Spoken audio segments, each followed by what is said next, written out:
The Warhammer universe, both the fantasy setting and 40K, have created worlds that are perfect for gaming, with an epic storyline, large-scale battles, cool-looking characters, and awesome equipment including melee and ranged.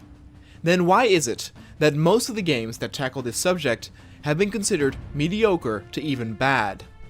Now, over the recent years, especially the Warhammer fantasy world has received some critically acclaimed games, including Warhammer Total War, Vermintide, and Mordheim. The 40K universe gets chosen a lot less, and it usually comes down to strategy games. The Dawn of War franchise is known to be very good in portraying this, but how about an actual shooter or action game? Back in the heydays of the Xbox 360, the game Space Marine was released to do exactly that. It was a third-party answer to the huge hit Gears of War, but just set in a world with already well-established lore. I consider myself very new when it comes to Warhammer 40K lore, and thus I was curious to see if this game would be a good introduction besides the Dawn of War 2, which I have played a long time ago. Space Marine tells the story of Captain Titus, who is part of the Ultramarines.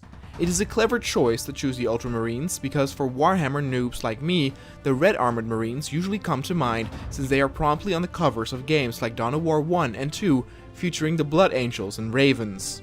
Titus is sent in amongst other Marines to secure an Ork-infested planet where the Imperium of Man is currently on the losing side. The entire game takes place on this planet, and that is unfortunately already a downside to this game. Though I realize that Warhammer 40K might not be a very colorful universe, it is vast enough to where it can create a great variety of settings or a look and feel as seen in a game like Dawn of War. In Space Marine, the overtone through the entire campaign is brown, with maybe a bit of purple in the endgame levels. But for the most part, you'll be looking at brown hallways, brown deserts, brown factories, and brown ruins. It shows how the developer of Space Marine lacked the budget to create more varied environments, since a first-party game like Gears of War has an overtone of grey through the entire game, yet creates beautiful environments with actually quite a bit of variety. Space Marine is a third-person action game, where you look over the shoulder in the same sense that Gears of War nailed this. But a real Space Marine, of course, does not hide behind cover. They head right into the action and slaughter their enemies either with their fire weapon or melee one. And the fact that you can deal devastating damage by using various awesome melee weapons like the chainsaw sword, the axe, and even a power hammer makes it to where this game should be labeled a third-person action game rather than a third-person shooter. Except for maybe 2 or 3 forced turret sections, you can actually complete the game by only using melee, though enemy snipers will often have you think otherwise.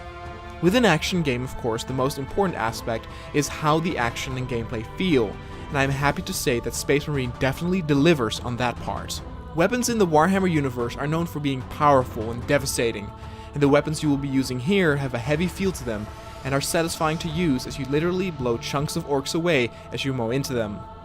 You have a good variety of different weapons, though they are your typical archetypes with your regular pistol, heavy machine gun, sniper rifle, grenade launcher, etc.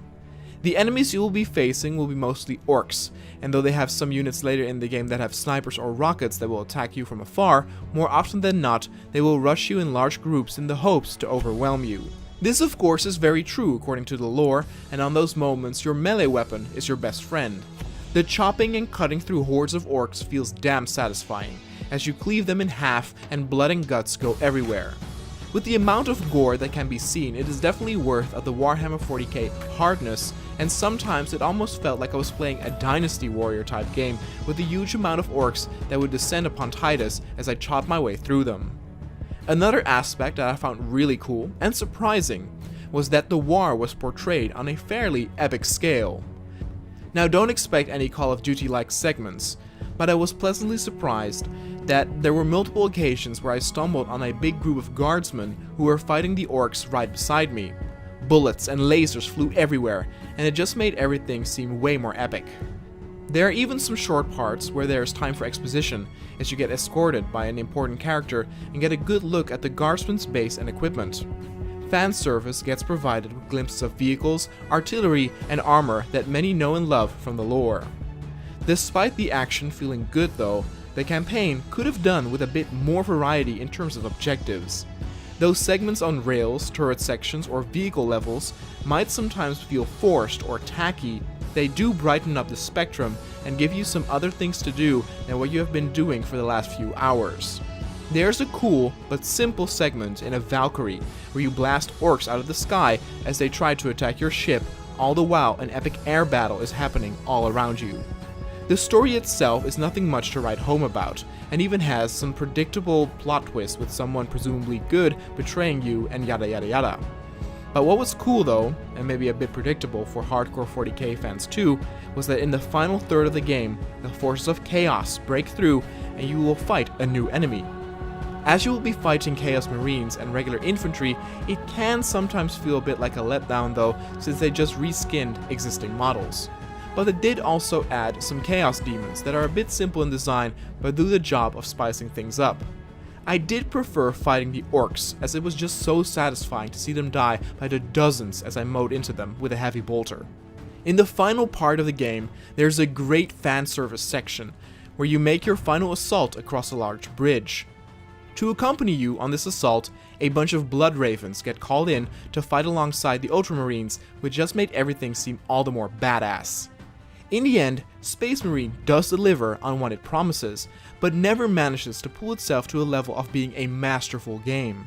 The story in and of itself is very easy to follow for any newcomer to the Warhammer 40k universe, as some other games might feel a bit overwhelming with how much lore one needs to ingest.